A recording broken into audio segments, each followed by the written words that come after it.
They were more than just steel and concrete. For generations of fans, they were sacred ground. 7 legendary stadiums that defined American sports for nearly a century, now existing only in memory and highlight reels. But before the wrecking ball swung and the dust settled, these architectural giants hosted some of sport's greatest moments and most shocking innovations. From the world's first domed stadium to a venue that turned artificial turf into a household name, these are the stories of America's lost temples of sport. Cleveland Stadium's nickname, the Mistake by the Lake, belied its true significance in American sports history. When it opened in 1931, it boasted the world's largest individual seating capacity at 78,189 and pioneered the use of structural aluminium in stadium construction. Built on a landfill filled with old cars and tires near Lake Erie, the $2.5 million facility, $45 million adjusted to inflation, featured a distinctive double-decked grandstand in a horseshoe shape. It witnessed exactly 11,111 Major League home runs and created the NFL's most famous cheering section, the original dog pound in the East End bleachers. Perhaps the stadium's most lasting legacy came after its demolition. 15,000 tons of its debris were used to create artificial reefs in Lake Erie, ensuring that even in death, this historic venue continued to serve its community. From hosting 6 NFL championship games to 4 Major League Baseball All-Star games, Cleveland Stadium proved that sometimes the biggest mistakes make the best memories. For 87 years, Tiger Stadium was baseball's most hallowed ground. With its distinctive 125-foot, 38.1-meter flagpole standing in fair play, it was Detroit's beating heart. What made Tiger Stadium unique was its intimacy. The upper deck hung 10 feet over the right field, creating one of baseball's most distinctive features. From 1912 to 1999, it hosted the Major League Baseball's Detroit Tigers, but also the NFL's Detroit Lions from 1938 to 1974. The stadium witnessed Detroit's transformation from industrial powerhouse to struggling metropolis, yet remained a constant source of civic pride. But after nearly a decade of vacancy, the stadium was demolished in 2008 and transformed into the Corner Ballpark, featuring an 8,500 square foot headquarters and banquet facility. Most importantly, the original playing field, the same earth where Ty Cobb slid and Al Kaline patrolled right field, has been preserved.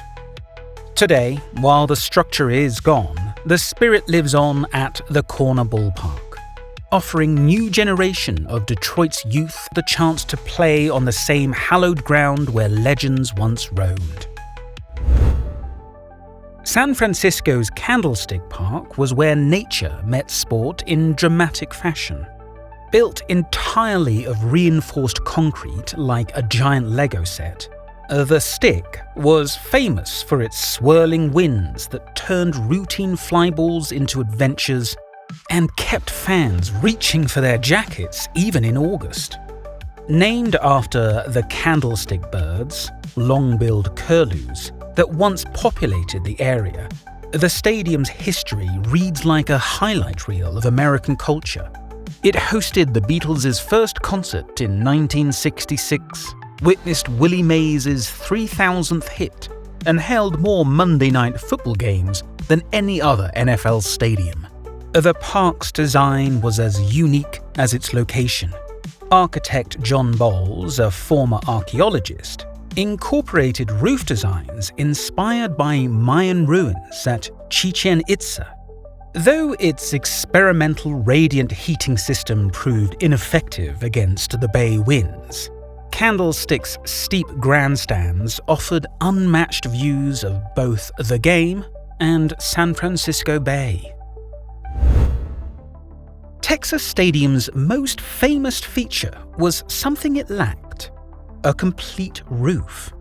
The distinctive hole above the field prompted Cowboys linebacker D.D. Lewis to quip, "Texas Stadium has a hole in its roof so God can watch his favorite team play." Opening in 1971 at a cost of $35 million, $236 million adjusted to today's inflation, the stadium made an immediate impact with its blue walls emblazoned with white stars and its unique southwest to northeast field alignment. Beyond Cowboys football, it became a cultural icon, appearing in opening credits of the famous TV show Dallas and hosting the famous Mean Joe Green Coca-Cola commercial.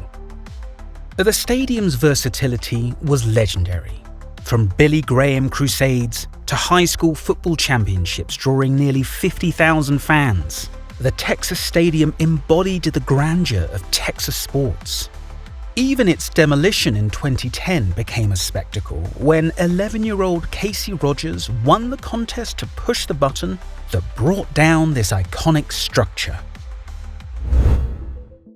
When the Pontiac Silverdome opened in 1975, it was the NFL's largest stadium, seating 80,311 fans under its pioneering Teflon-coated fiberglass fabric roof. The $55.7 million, $284 million by today's standards, structure wasn't actually silver, it came from the sun's reflection of its white dome. Innovation defined the Silverdome.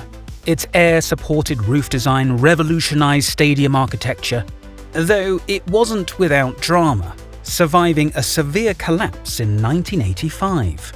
The venue hosted the first Super Bowl in a cold-weather city and staged the first indoor World Cup soccer match in 1994.